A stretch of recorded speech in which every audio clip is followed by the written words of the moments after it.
Hello everyone, welcome back to science class. In this video, I'll be once again explaining about chapter 1 chemistry of class 10th science. Okay, in which there was a topic left which I guess I did not make a video on, and that was double displacement reactions. Okay, we have already learnt about what is a displacement reaction, right? Now the word displacement means धक्का मारना, basically pushing away. ठीक है, यानी क्या होता है जब सिर्फ हम डिस्प्लेसमेंट रिएक्शन की बात करते हैं तो उसमें the more reactive metal ion, ठीक है,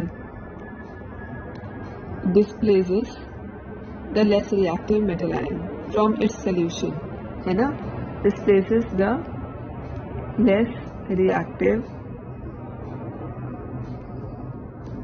metal ion from its solution, right? This is what happens in a normal displacement reaction. यानी जो ज़्यादा रिएक्टिव होता है मेटल, यानी वो वाला मेटल जो कि रिएक्टिविटी सीरीज के ऊपर होते हैं, ठीक है, वो वाले जैसे क, ना, का, मग, अल, जन, ओके, आगे नीचे और हैं, ठीक है, मीन्स जो मोर रिएक्टिव मेटल है वो लेस रिएक्टिव मेटल को अपने उसके सोल्यूशन से डिस्प्लेस कर देगा.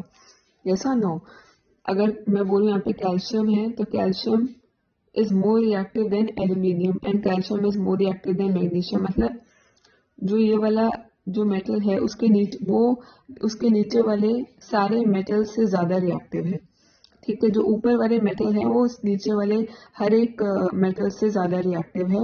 यानी as we move downwards the reactivity series, the reactivity decreases, है ना, रिएक्टिविटी कम हो जाती है, रिएक्टिविटी डिक्रीजेस. यानी सबसे ऊपर जो मेटल रहेगा वो सबसे ज्यादा रिएक्टिव होगा, जैसे पोटेशियम है, एंड सबसे नीचे होता है Au यानी गोल्ड, ठीक है, that is a least reactive metal, ठीक है, सबसे लास्ट में आता है ये. इसके बाद वैसे प्लैटिनम भी आता है, but usually we don't mention platinum in the reactivity series, ठीक है. So let's ignore platinum for a while. Just remember gold is the least reactive metal in the reactivity series which lies at the bottom, सबसे last में. Alright, so हमने क्या सीखा था displacement में, the more reactive metal will displace the less reactive metal from its solution, ठीक है. उसमें क्या हो रहा था, अगर मैं बोल रही हूँ कि I am adding aluminium foil, okay, in suppose say for example ferrous sulphate solution, ठीक है, ferrous sulphate solution, what will be the product, reaction होगा या नहीं होगा? ऑब्वियसली होगा. तो क्या होगा कि एल्यूमिनियम जो है वो Fe को, aluminium is more reactive then Fe because aluminium comes above Fe in the reactivity series, ठीक है. If I write down the reactivity series over here, okay, then you will notice if I write the reactivity series,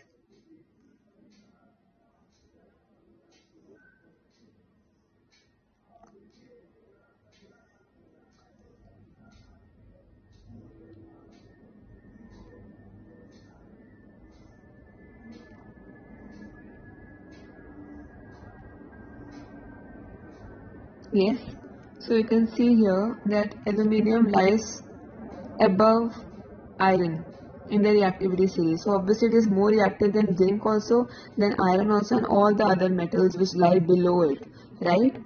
So what will happen, aluminium will displace iron from its solution because it is more reactive, as a result of which what will be the product क्या बनेगा, it will form aluminium sulfate. yes, aluminium की valency 3+ होती है, sulphate का क्या बताया था 2- होता है. यस, तो 2 यहाँ आ गया एंड सल्फेट का एल्यूमिनियम सल्फेट बन गया, राइट, प्लस Fe बन जाएगा, Fe अलग हो जाएगा, डिस्प्लेस हो जाएगा, ठीक है. तो this is what will happen in a normal displacement reaction. अगर उल्टा होता, अगर मैं Fe डालती एल्यूमिनियम सल्फेट सोल्यूशन में, ठीक है, अगर मैं Fe डालती एल्यूमिनियम सल्फेट सोल्यूशन में, तो what would have been the product, क्या रिएक्शन हुआ होता? ऑब्वियसली नहीं हुआ होता, राइट. क्यों ना हुआ होता? Because why, because iron being less reactive than aluminium is not able to displace it from its solution. ये इस चीज का सोल्यूशन है. हम आयरन को किस में डालें, हम कर क्या रहे हैं. अगर आपको क्वेश्चन में बोला जाता है कि आयरन नेल यानी एक कील, ठीक है, समथिंग लुकिंग लाइक दिस, ठीक है, यस, एक कील अगर मैं डाल रही हूं एक सोल्यूशन में जो कि है एल्यूमिनियम सल्फेट का सोल्यूशन, ठीक है, एल्यूमिनियम सल्फेट का सोल्यूशन है, उसमें मैं आयरन का कील डाल रही हूँ, तो उसका कलर चेंज होगा या नहीं होगा, क्वेश्चन ये है. अगर कलर नहीं चेंज हो रहा है मतलब रिएक्शन नहीं हो रहा है. लेकिन इस बार जो पहले मैंने रिएक्शन लिखा था जिसमें एल्यूमिनियम फॉइल, जैसे एल्यूमिनियम, देखो हमें कोई मेटल किसी फॉर्म में डालना है, या तो जो मेटल हम डाल रहे हैं सोल्यूशन में, ठीक है, वो मेटल या तो पैलेट्स के फॉर्म में होगा, मतलब जैसे छोटी छोटी गोलियां टाइप होंगी मेटल की, ठीक है, जैसे कि पोटेशियम मेटल होती है, ठीक है, वैसे पोटेशियम हम जनरली यूज नहीं करते हैं. इवन जिंक की होती है, जिंक के ऐसे ग्रैन्यूल्स, हम बोलते हैं जिंक ग्रैन्यूल्स, ऐसे मोटे मोटे ऐसे दाने दाने टाइप होते हैं, ठीक है, वो या फिर पैलेट्स के फॉर्म में, पैलेट या फिर ग्रैन्यूल्स के फॉर्म में होता है, ठीक है, तो मोटे मोटे गोलियां टाइप होती हैं, ठीक है. तो और जैसे एल्यूमिनियम है तो वो एल्यूमिनियम फॉइल हम डाल सकते हैं उसके लिए. आयरन है तो हम उसके लिए आयरन, जैसे आयरन फिलिंग्स भी आती हैं, छोड़ो आप आयरन ग्रैन्यूल समझ लो, पैलेट समझ लो, इस फॉर्म में भी आता है, फिर आयरन नेल डाल दो सिंपली, ठीक है, तो वो भी तो आयरन ही है ना, ऐसे कुछ, ठीक है ना, this is iron nail, alright. तो मतलब ये हमें वो मेटल डालना है किसी ना किसी फॉर्म में सोल्यूशन में. तो दूसरा सोल्यूशन होगा, ठीक है, जो कंपाउंड सोल्यूशन होगा, जैसे कि मतलब आयोनिक सोल्यूशन, सॉरी, जैसे कि एल्यूमिनियम सल्फेट का हो गया, फेरस सल्फेट सोल्यूशन हो गया, कॉपर सल्फेट सोल्यूशन, वो एक सोल्यूशन लिक्विड के फॉर्म में होगा वो सोल्यूशन, ठीक है, वो उसका कुछ कलर होगा, ठीक है, कलर में जैसे ग्रीन कलर हुआ, जैसे अगर आपका फेरस सल्फेट सोल्यूशन है इसका लाइट ग्रीन कलर होता है, ठीक है, आप ये नोट कर लेना, आपको याद होना चाहिए, ठीक है. अगर मैं यहाँ पे FeSO4 लिख रही हूँ, फेरस सल्फेट का लाइट ग्रीन कलर होता है, कॉपर सल्फेट का ब्लू कलर सोल्यूशन होता है, ठीक है.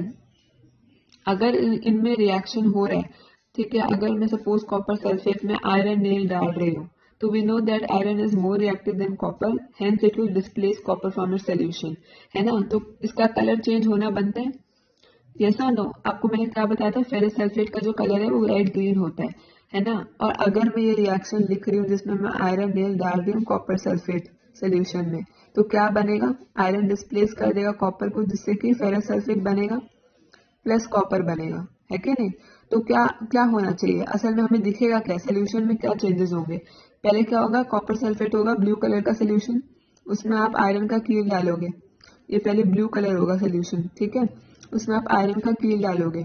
देन जब जैसे जैसे रिएक्शन होगा तो उसका कलर क्या होगा, ब्लू से ग्रीन कलर हो जाएगा. क्यों, क्योंकि अब फेरस सल्फेट बन गया है, देख रहे हो फेरस सल्फेट, यस, तो उसका होले होले जो कलर है वो लाइट ग्रीन में बदल जाएगा. और साथ में आप देखोगे जो तांबा होता है, तांबे का कलर कॉपर, आप देखोगे वो छोटे छोटे ना ऐसे ग्रैन्यूल्स में ऊपर आ जाएगा, छोटे छोटे, मतलब कॉपर सेपरेट हो जाएगा सोल्यूशन में से, कॉपर ऐसे ग्रैन्यूल्स के फॉर्म में आपको ऊपर दिखेगा और नीचे लाइट ग्रीन कलर का सोल्यूशन दिखेगा. तो मतलब क्या है, रिएक्शन आपको साफ साफ दिख रहा है कि कॉपर अलग हो गया, कॉपर डिस्प्लेस हो गया और फेरस सल्फेट सोल्यूशन बन गया. तो ब्लू से जब ग्रीन कलर यानी कलर चेंज हुआ, इसका मतलब रिएक्शन हुआ है. अगर ब्लू का ब्लू ही रहता और कलर ना चेंज होता तो इसका मतलब रिएक्शन नहीं होता है, ठीक है. अगर मैं यही उल्टा कर दूं कि अगर मैं कॉपर को फेरस सल्फेट में डाल रही हूँ, तो हमें पता है कि copper is less reactive than iron, तो रिएक्शन नहीं होगा, रिएक्शन नहीं होगा. तो अगर आपने मान लो आपने बीकर में आपने पहले ग्रीन कलर का FeSO4 सोल्यूशन था, ठीक है, लाइट ग्रीन कलर का, उसमें आपने कॉपर डाल दिया, ठीक है, तो क्या होगा, नो कलर चेंज, चेंज ही नहीं होगा कलर, है कि नहीं. जब कुछ रिएक्शन ही नहीं हो रहा है तो कलर क्यों चेंज होगा, है कि नहीं. So this is what you need to understand. Okay, so अगर आपसे कोई क्वेश्चन पूछा जाता है, इसमें बोल रहे हैं कि so and so is added to this solution and the colour changes. क्यों कलर चेंज हो रहा है, क्योंकि so and so metal is more reactive than the solution वाला जो मेटल है, ठीक है, जो कि उसके सॉल्ट मतलब उसके कंपाउंड के फॉर्म में है, ठीक है. एक से फ्री मेटल है, जैसे आयरन फ्री मेटल है, कॉपर सल्फेट किस फॉर्म में है, वो सल्फेट के साथ बॉन्डेड है ना. कॉपर सल्फेट एक चीज है, मतलब ये एक इसके साथ बॉन्डेड है, यहाँ पे ये आयन के फॉर्म में कॉपर, कॉपर और सल्फेट, है ना, बताया था ना कॉपर और सल्फेट, ये आयरन के आयरन के फॉर्म में है यहाँ पे कॉपर, ठीक है। और यहाँ पे जो वो है आयरन है, वो मेटल के फॉर्म में, वो आयरन नहीं है। समझ रहे हो? एक चीज आप एक और चीज समझो, आपको आगे बहुत काम आएगी। जब मैं बोलती हूँ मेटल, तब मैं सिर्फ उसका ये सिंबल लिखती हूँ, FeCuAg, सिल्वर हो गया, ठीक है, जिंक हो गया, ठीक है। वो सिर्फ मेटल के फॉर्म में, मतलब सॉलिड मेटल जिसको हम पकड़ सकते हैं, जो हम देख सकते हैं, ठीक है। जैसे जिंक की आपने बताया था गोलियां होती हैं, पेलेट्स होते हैं, ग्रैन्यूल्स होते हैं, आयरन नेल होता है, उसमें सिर्फ आयरन मेटल के फॉर्म में एग्जिस्ट करता है, ठीक है। वहां पे हम Fe+ या Fe3+ या Fe2+ नहीं लिखेंगे, ठीक है। उसमें सिर्फ हम Fe लिखेंगे क्योंकि वो मेटल के फॉर्म में प्रेजेंट है। अब क्वेश्चन ये है, वो आयन कब बनता है? जब वो सोल्यूशन के फॉर्म में होता है, यानी अगर मैं FeSO4 लिख रही हूँ तो इसमें जो Fe है वो Fe2+ के फॉर्म में एग्जिस्ट कर रहा है, जिसका सोल्यूशन है, जो पाउडर के फॉर्म में होता है, जिस इन अ फॉर्म ऑफ, ये एक कंपाउंड है, ठीक है, जिसमें ये एक आयनिक कंपाउंड है, जिसमें प्लस और माइनस के एक कैटायन है और एक एनायन है, जैसे मैंने बताया था, ठीक है। ये हमेशा सोल्यूशन के फॉर्म में होता है। मतलब अगर आप पानी में डालोगे, ये असल में आपको FeSO4 जो है ना, वो आपको जैसे नमक होता है ना, हम लोग जो नमक खाते हैं, ठीक है, उसी तरह का होता है, वो सॉल्ट टाइप, ठीक है। ये भी तरह का सॉल्ट है, ये सारे सॉल्ट हैं, FeSO4, copper sulphate, zinc sulphate, zinc chloride, ये सारे जो है ना, ये सॉल्ट, जैसे सोडियम क्लोराइड होता है वैसे जिंक क्लोराइड होता है, ठीक है।